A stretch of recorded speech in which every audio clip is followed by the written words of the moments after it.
વડોદરાની સેન્ટ્રલ જેલમાં સુટકેસ બનાવવામાં આવી રહી છે, જેનો મુખ્ય હેતુ કેદીઓને તાલીમ સહ ઉત્પાદન આપીને રોજગાર આપવાનો છે. કેદીઓને ટ્રેનિંગ આપ્યા બાદ અહીંયા રોજગાર આપવામાં આવે છે. સેન્ટ્રલ જેલમાં આવતા ઘણા બધા કેદી એવા છે કે જેલમાં મળેલા રોજગારના વેતન થકી તેઓ પોતાના પરિવારનું ગુજરાન ચલાવી રહ્યા છે. જેલના કેદીઓ કામ કરીને રોજગારી મેળવી રહ્યા છે. દરેક કેદીને ટાસ્ક પ્રમાણે વેતન આપવામાં આવે છે. દરેક કેદીને તેમની રોજગારીનું વેતન પણ બેન્કિંગ સિસ્ટમ દ્વારા ચૂકવવામાં આવે છે, જેમાં કેટલાક કેદીઓ રોજની 1000ની કમાણી કરીને તેમના ઘરે પરિવારજનોને મોકલતા હોય છે, જેના થકી તેમના ઘરનું ગુજરાન ચાલતું હોય છે. આ કેદીઓ રોજ 250થી વધુ સુટકેસ બનાવીને કમાણી કરતા હોય છે અને કેદીઓની સજા પણ સરળ રીતે કપાઈ જાય છે. વડોદરા મધ્ય જેલ ખાતે કેદીઓ દ્વારા રોજની 250 થી 2500 બેગનું બનાવવાનું કામ ચાલુ છે અને એ દ્વારા કેદીઓને રોજીરોટી મળી રહે છે.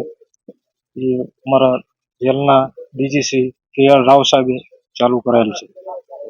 એથી કેદીઓને એમના ઘરે પણ પૈસાનો તેઓ મોકલી શકે છે અને આર્થિક રીતે તેઓ સદ્ધર થાય છે અને તેઓનો સજા પીડિયા લાંબો ગાળાનો હોય અને સજા પણ તેની આસાનીથી કપાય છે. એવા ઉદ્દેશથી આ ચાલુ કરેલ છે.